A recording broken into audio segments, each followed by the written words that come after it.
Hello everyone, I hope you're doing well. This is one of the final chapters that we're going to talk about, and it's a pretty beefy one, so this is going to be a video that you may want to watch and rewatch and slow down and rewind and pause and take breaks and so on and so forth. So just digest this at your own pace. I'm going to go through all the way, and I expect that you'll probably take this in smaller chunks. But anyway, here we go. All right. So this chapter has everything to do with the statement of cash flows. And you're like, oh my goodness, one more statement. Why in the world do we need one more statement? Well, I'll tell you why. This statement of cash flows, as the name implies, has everything to do with cash and flows. And it explains the changes in cash or the cash equivalents for a given period of time, usually if it's a yearly statement, quarterly, could be weekly or monthly, but typically it'll be a year, and that's what we'll talk about in this chapter. Okay, so what are we looking at? Well, we're looking at where did all the cash go and where did it come from? All right, so it's kind of sounds like, well, why can't we just go back to the income statement and look at our revenue and our expenses? And you may think that's a lot easier because we've already created that statement. Well, the statement of cash flows is a little bit different because, as you remember from previous chapters, when we book revenue, it doesn't always mean that we have the cash to go with it, right? And the same with expenses. We could have an expense but not pay for it. So that's why we need this statement of cash flows to really understand where the cash is going, where it's coming from, and that type of thing. And good cash management is a very good sign for investors to want to invest in our company.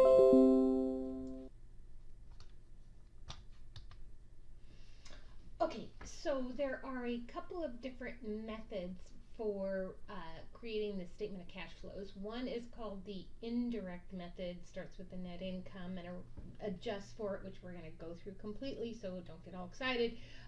And then there's there's the direct method. So they're prepared in slightly different ways. However, the direct method, if they use it, they also have to create one using the indirect method. So what we're going to do is we're just going to talk about the indirect method.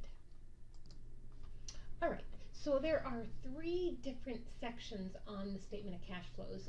So if you can think back to the income statement, you know how we had the section for revenues and then one for expenses, and when you looked at the balance sheet, we had assets, liabilities, and stockholders' equity. Well, in the cash flow statement, it has its own special sections as well. And the first one is the operating activity. So remember, what we're looking at is a change in the cash from the beginning of the year. We're going to do it for yearly. At the beginning of the year, what did I start my cash with? And then I look at it at the end of the year. And they're going to be different numbers because cash came in and cash left my business. And so what I'm looking for is how and where did the cash change take place? One of the areas it could have taken place is the operating section. So when we think of operating activities, we think of what it is that my business does on a regular basis. What am I in the business of doing? And that's the operating activity. So let's say I have something called Julie's Coffee Cart. So what am I in the business of doing? Well, I'm in the business of making lattes, double lattes, skim, and maybe some caramel frappuccinos, and maybe some regular brewed coffee, and so on and so forth. And that's what I'm in the business of. I'm not in the business of selling coffee carts per se. I may own a coffee cart, but my regular business is making coffee, and that makes people happy. So when I'm looking at my operating activities, I'm looking at the cash receipts and the cash payments that are associated with me being in the coffee making business. Okay? Another section of the statement of cash flows is called the investing activities. The investing activities are any cash transactions that took place through the year that have anything to do with me purchasing and selling long-term assets and current investments. So what does that mean? That means that I may buy a new building, I may buy a new coffee cart, I may buy the land that's on my coffee cart. I might invest in other people's stocks or bonds if I'm looking for an investment. Those are all examples of investing activities. Okay, so long-term assets and investments. Those are the major things that I'm going to be looking at when I talk about where did my cash go during the year. And so far we've had operating activities, investing activities, and the final one is financing activities. So we talked about a lot about mortgages and bonds and where's all my money coming from. So this is the section where we detail out the financing activities, both where money has come in and where money has gone out when it relates to me financing my business. So this couldn't be, as I mentioned, me borrowing money from the bank and then repaying that debt, issuing stock, repurchasing stock, and paying dividends on the stock that I have issued, not on stock I own. If I own stock in another company, that's actually an investing activity. But if I have stock that I've issued, is that on the stock market, people own shares of my stock and I pay a dividend, that's a financing activity. So we'll want to keep those straight, and I know you will. All right, so just in general, this is just what I've shown you here. We have cash flows from operating activities. That would be the sale of my coffee and the collection of interest and dividends on investments that I have purchased, maybe stock in another company. Those would be inflows, right? That would be money people that are paying me. Things I've spent money on would be things that it takes me to operate my coffee cart. Inventory, salary, baristas, coffee stir sticks, that kind of thing.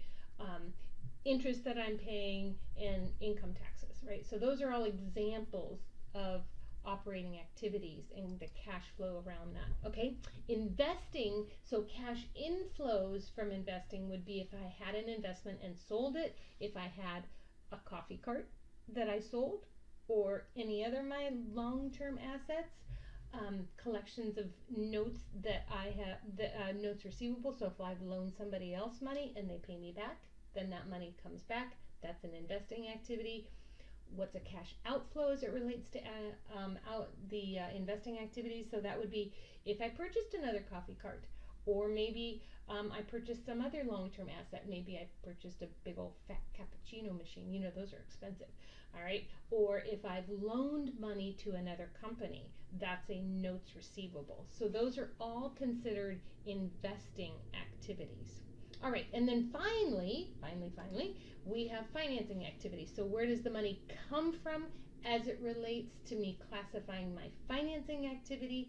That would be if I've issued a bond, if I've issued a note payable, in other words, if I've borrowed money from the bank, if I've issued stock. Any of those things mean that money is coming into my company. And when money goes out of my company as it relates to financing activities, that's when I repay a bond if my bond is coming due, or I'm paying off my mortgage, or if I'm reacquiring my own stock. And as we remember from, I believe that was the last chapter, that's when I have stock out on the stock market and I purchase it back. Then that's a financing activity. That's different than me buying stock of another company. Don't get that confused. And then if I pay dividends on my stock that's outstanding, that would also be a financing activity. All right, so you may want to refer back to these, but we'll get used to it. All right, I just put this in here because this is a very common mistake. Dividends that I receive from having an investment, having stock that I have purchased in another company, those dividends that I get are actually included in the operating activities. But if I pay dividends because people have invested in me, that is a financing activity. So just beware of that nuance right there. Okay, so where do we get the information to actually prepare the statement of cash flows? So we start with the income statement. That's the first place. And then we're going to use the net income as well as a couple other things from the income statement. And then we're going to look at the balance sheet, and we're going to look at changes in our assets, liabilities, and owner's equity. And that will help us determine where our inflows and our outflows occurred throughout the year. and then we'll look at some other detailed accounting records. And some things may need to be documented, and there may be non-cash things that we still need to document on the statement of cash flow. So what I did here, this is a very rough thing, but just to give you an idea, this is what a statement of cash flows might look like. So you can see, and I want you to pay attention because I spend a lot of time color coding, but I think it's going to help you because this is kind of a confusing chapter. So cash flows from operating activities, those are blue. So I start with my net income, and we're going to get into this, so don't get too hung up yet. Just get an overview of what I'm talking about here. Then we're going to make some adjustments to that net income. And then we have our cash flows from investing activities, cash flow from financing activities, and we finally have a net increase or decrease in our cash. Now, whatever we come up with here on the statement of cash flows as a net increase or decrease, that is also, it's the coolest thing, it's also going to be the number that has increased in or decreased over the period of the year on the balance sheet. Okay, so, and you're going to see how that all fleshes out. But I want to let you know that everything ticks and ties, and we love that because we're accountants. All right, so here we go. And I also wanted to show you that there's a relationship. So we have, remember I told you some of the things come from the income statement. So we have some things that are coming from the income statement and some things that come from the balance sheet. All right, so we take the revenue less the expenses, that equals net income. We all know that by now, and that's going to start us out on our statement of cash flows. But then we look at our assets and our liabilities and our statements of stockholders' equity, and then we're going to look for the changes in cash, changes in other current assets, changes in long-term assets. You can read all of this, and then look at this. Okay, and I know this looks like a bunch of garbly-goop, but I'm telling you that you're going to want to know this, and eventually it's going to make sense, okay? So the revenues and expenses from the income statement go into the operating section of the statement of cash flows. Changes in current assets also go into the operating activities. Changes in current liabilities go into the operating activities. Then any changes in long-term assets, guess what? Those go into investing activities. And any changes in long-term liabilities, think bonds and notes payable, financing activity. Changes in stockholders' equity, financing activity. So you can see that what we have put together in these two statements, income statement and balance sheet, actually flow through and relate to the statement of cash flows. So we're not really making a new statement per se, we're just dissecting it in a different way. All right, and that equals the net cash flows, or the change in cash. All right, so I told you there's a couple of non-cash activities. So it could be that they haven't affected cash, but they're notable, so we may put them in a note to the financial statements. Okay, so let's say we purchased a long-term asset by issuing some debt, or we purchased the long-term asset by issuing stock. So say I purchased a brand new building to put a brand new coffee store in, but I didn't pay cash for it. Maybe maybe I sold some, or gave them some stock in exchange. So it's a big deal. It's just that it didn't involve cash. So I'm probably just going to make a note of that. All right, there's some other examples for you. All right, so ready for this? Here is a completed statement of cash flows. And you can look at this at your will, but I put this in here for a reason, because I wanted you to see what the end goal was. And I'm going to now dissect this, take it apart, and tell you how I put this all together. But I wanted to show you kind of the end game. So you can see there's cash flows from operating activities. I have some pluses and minuses over here that came from the balance sheet. I have a net cash flow from my operating activities, which is just a addition and subtraction of all these things. Then I have cash flows from investing activities, and then I've got the net of that. Financing, same thing, and the net, and then finally the net of the whole net, which is the increase or decrease in cash, is right here. And then what I did is I said, well, let me look back at the balance sheet. On the balance sheet, I had a beginning balance of $48,000, at the end, at the end of the balance sheet. So I looked at last year's end of year amount of cash, and then I looked at this year's end of the year amount of cash. It was 48, now it's 62. It increased by $14,000, and look at that, ticks and ties with this. So these numbers are going to be the same. Why? Because all we've done is taken it, and now we've been able to tell. See, the balance sheet only told us what the balance in cash was. Well, that's all fine and dandy, but what the statement of cash flows does is it actually tells you where the cash came and where the cash went, and that's a very important thing. So cash management obviously is a really important topic. All right, so let's get going. So I am now showing you an example of a company called eGames that we made up, and this is the income statement for this particular company. So you can see they have net sales, all their expenses, and then they finally have a net income of $42,000. Remember that number because it's going to come up in just a minute. All right, and then just to continue on, here is the income statement, or excuse me, here's the balance sheet for this company. So you can see they have current assets. It's not a full balance sheet, it's just the partial balance sheet, but here's the current assets and the long-term assets. You can see that there's the cash at here's the cash at the end of 2017, here's the cash at the end of 2018, and you can see that that means that I started with 48, end up with 62, so it changed for $14,000. So this is a continuation example of what we talked about a couple of slides ago. And then you can see that there's some increases, for example, in accounts receivable, there's a decrease in inventory, and so on and so forth, okay? So this information from the balance sheet we're going to use. And this is a continuation of that balance sheet for eGames, and you can see again that there's some current liabilities, long-term liabilities, and stockholders' equity, and we've had some increases and decreases in those accounts as well. So we are going to use this information as we move forward.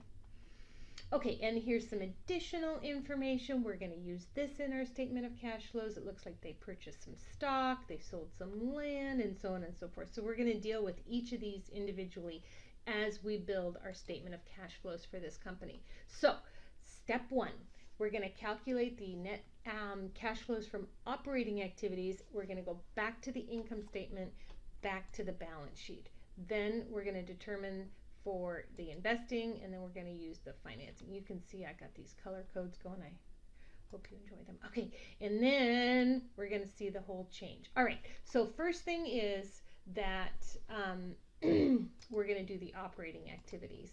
So we're going to take non-cash items, we're going to take gains and losses, and we're going to take current changes in current assets and current liabilities. All right, so we're going to start with the net income and adjust from there. So ready for the, and then we're going to, okay, so this is kind of tricky to understand, even trickier to try to describe. So we're going to take the net income right up here, and then we're going to adjust for non-cash items. So you remember back in chapter, I believe it was 8, we were talking about depreciation. That is an expense. It decreases our net income because it is an expense, but we didn't really have any money that changed hands as the result of depreciation. It was just an expense, so we call that a quote-unquote non-cash event.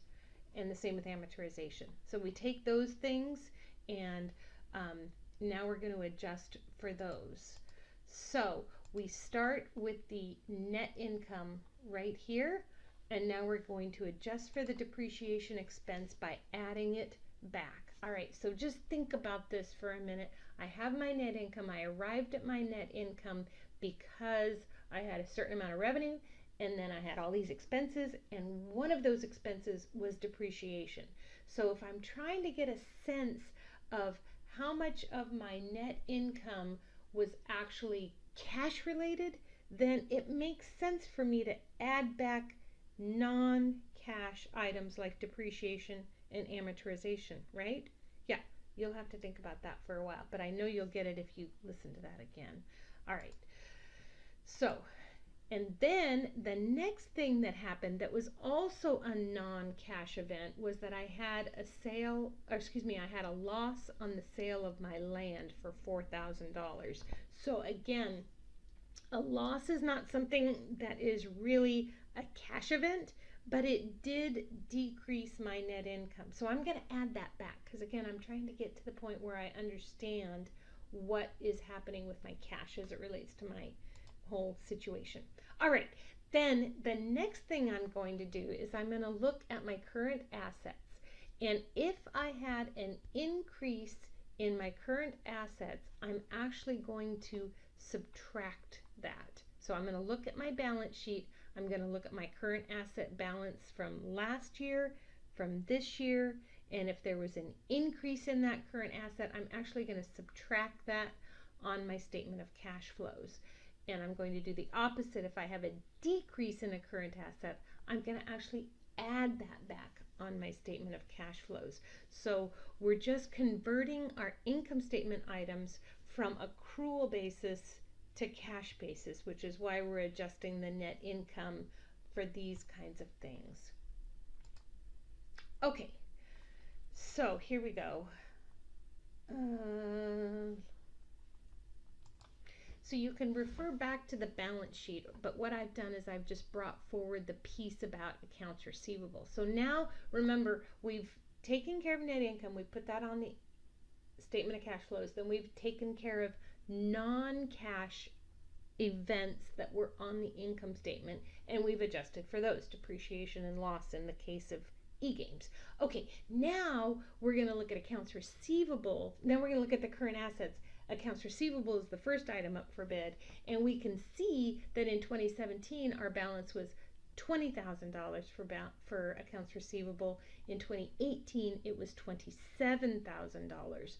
So we've actually had an increase in accounts receivable, yet okay, so if you think about this, you're like, why am I going to subtract that from my net income? Because remember, this is what this is saying is that I've had revenue, I've earned revenue, but I am increasing my accounts receivable as a result of that revenue, meaning that my customers actually put things on account, so they didn't pay for them in cash. So I'm going to subtract those to try to true up my statement of cash flows.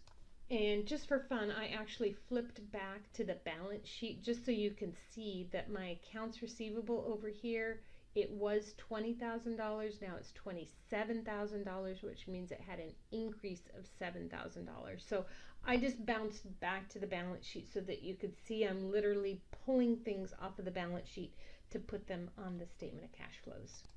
All right, so now I'm back to this as we're building the statement of cash flows.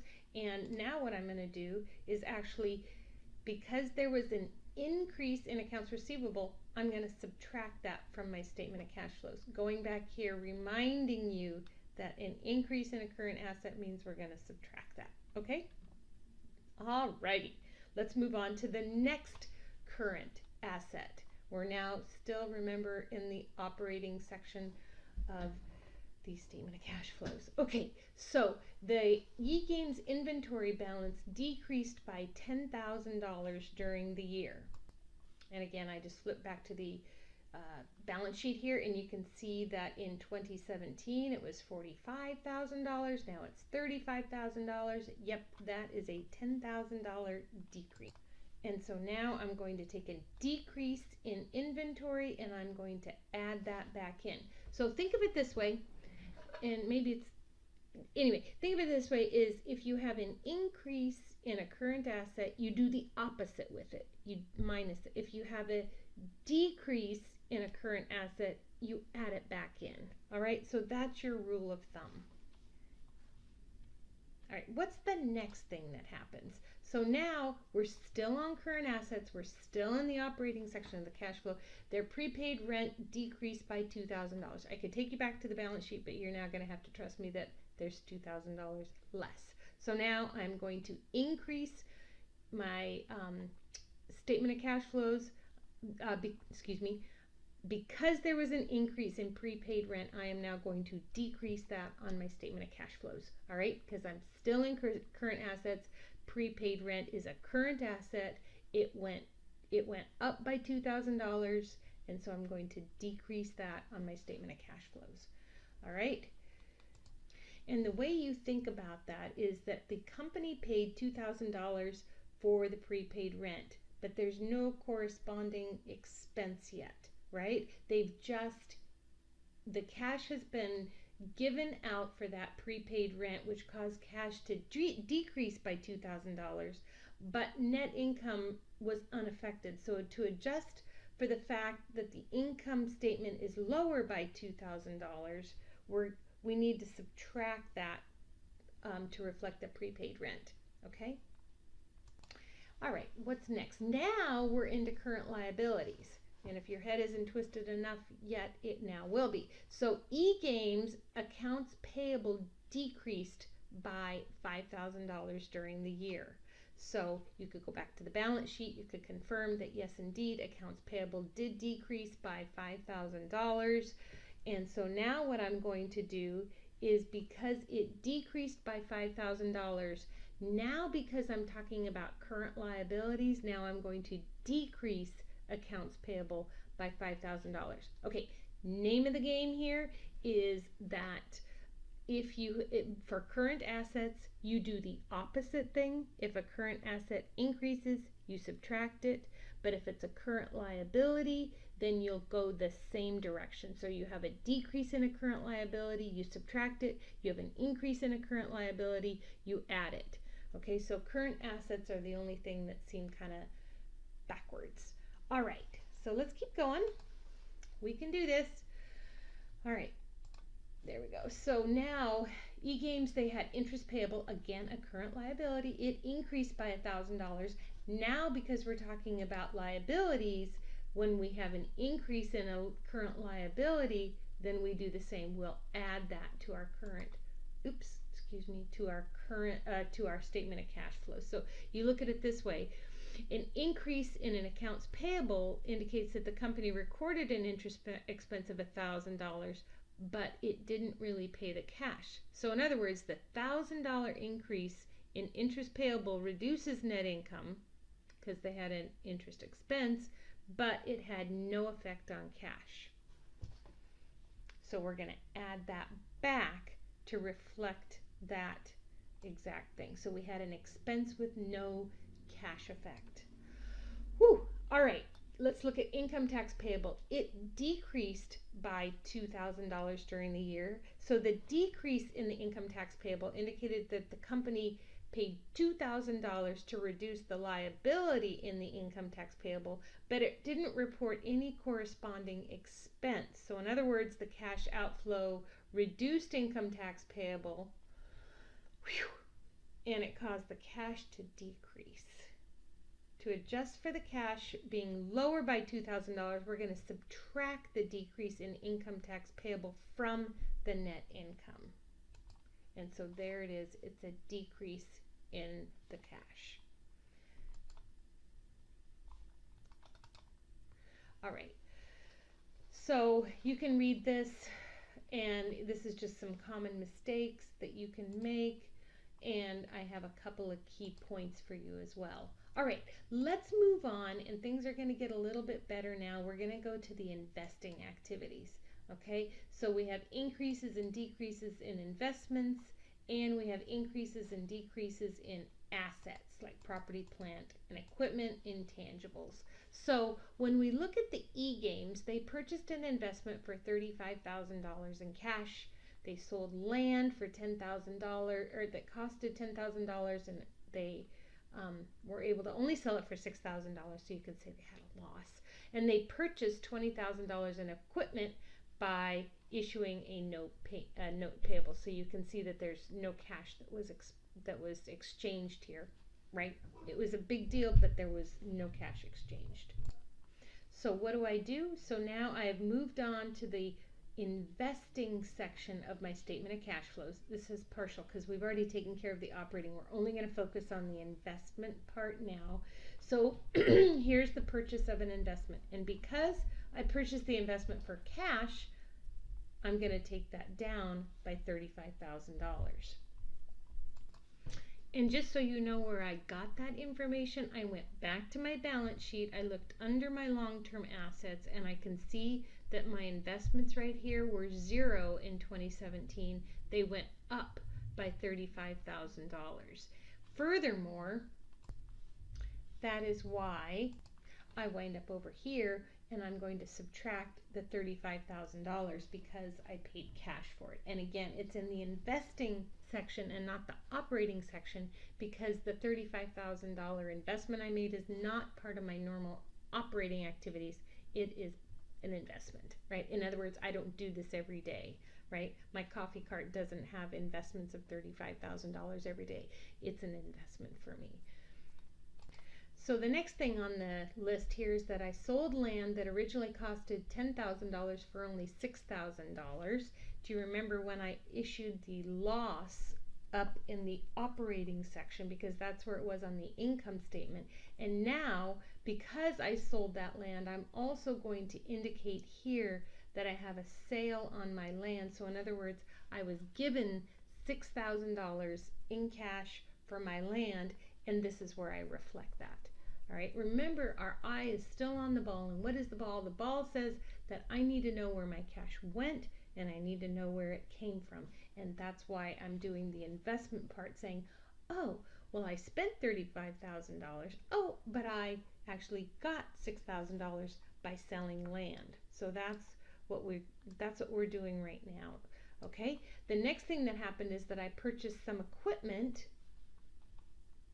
But as you can see, the equipment was purchased by issuing a note payable. So in this case, all we're doing here is making a note by the fact that we purchased equipment and issued a note payable. This is not part of the statement of cash flows. You can see that we stopped after the sale of land. Our net cash flows from investing activities are $29,000.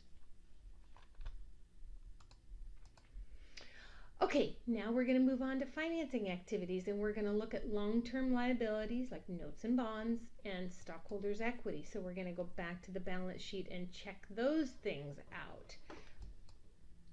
All right, so here we can see that we issued stock for $5,000 cash and we paid dividends of $12,000.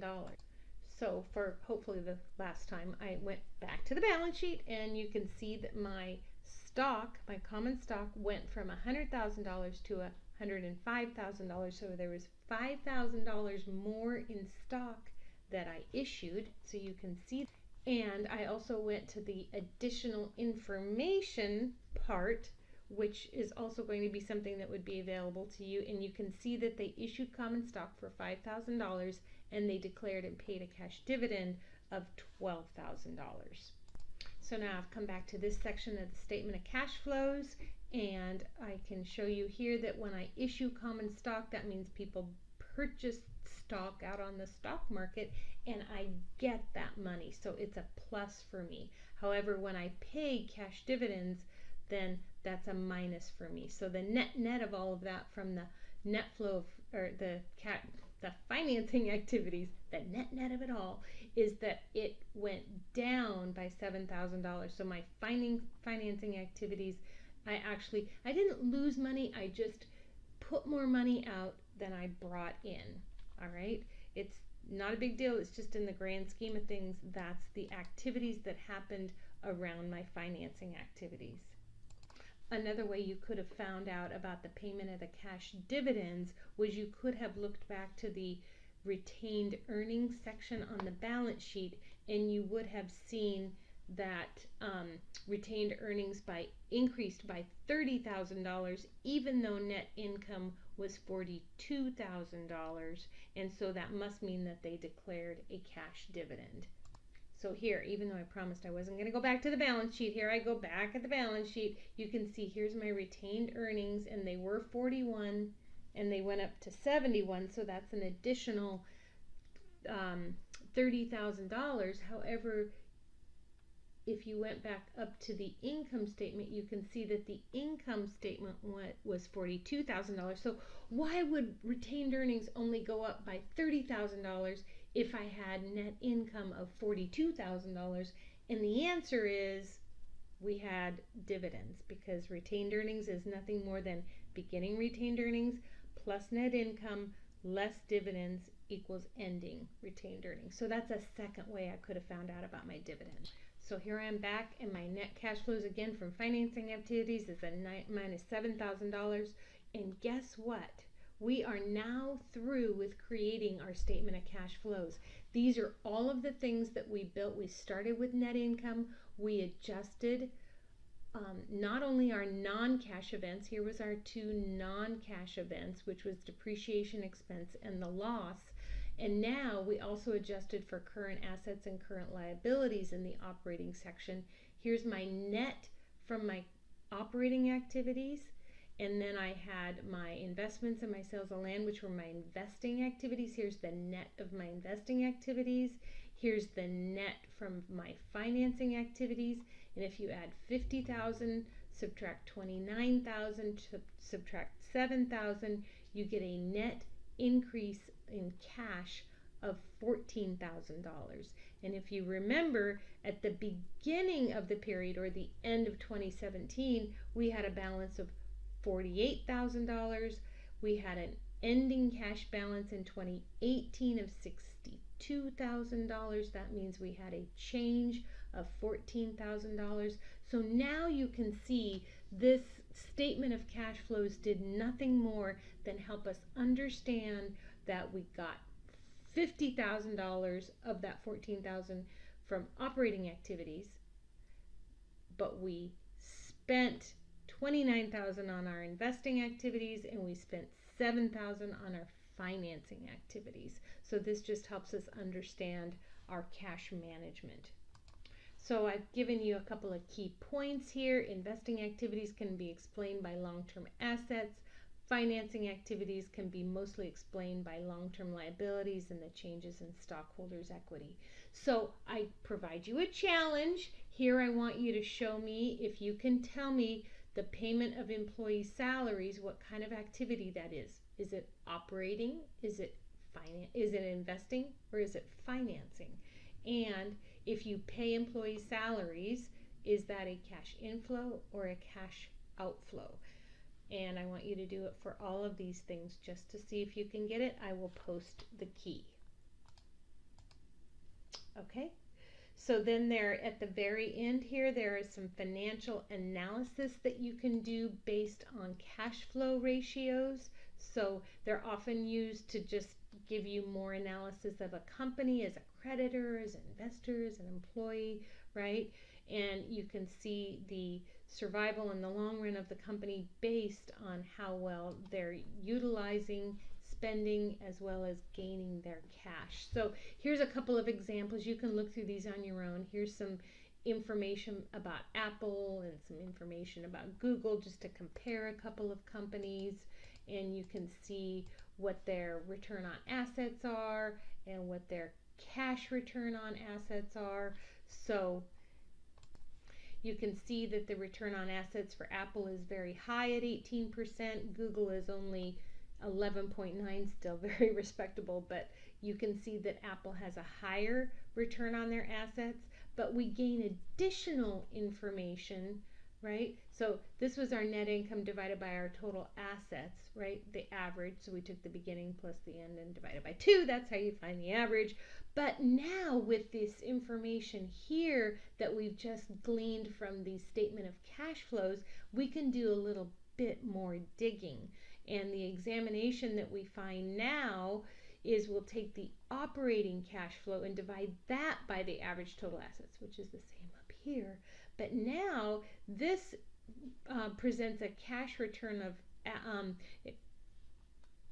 now we can see that Apple's return on assets is 27.2, which is actually much higher than Google's. So it's just saying their operating cash flow exceeds their net income. So here we were taking net income. Here we're actually taking the operating cash flows. So it just paints a little bit different story. You now know that operating activities are the basic lifeblood of the company. It's what they do. And so this just provides you a little bit more in-depth insight. So you, sorry, you can see that the ratio here, right, is actually a little bit closer than you can see. Apple has really taken a jump when it comes to how well they're managing their cash on the operating cash flows of the company. So we can explore the cash return on assets a little bit further by separating the ratio into two separate parts.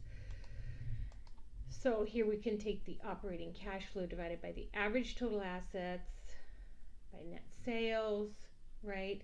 So the cash flow to sales measures the operating cash flow generated for each dollar of sales. Asset turnover measures the sales revenue generated per dollar of assets. So the cash flow to sales and the asset turnover represent the primary strategies that companies have for increasing their cash return on their assets. Okay, so one strategy pursued by both companies we looked at, Apple and Google, is to sell highly innovative products, but also yield a high cash inflow, right?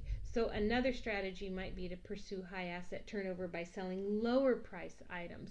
In Google and Apple's case, that's not exactly what they did. So anyway, it just kind of gives you an insight into a couple of different things. All right, so here you can see the numbers. All right, and then at the very end, and this is it, you guys, I have a couple of concept checks, which I'm going to whip through because you're going to do these on your own and see how well you caught on, because I wanted to bring you to the end of chapter 11, and you did a great job. And if you have any questions, you know how to reach me.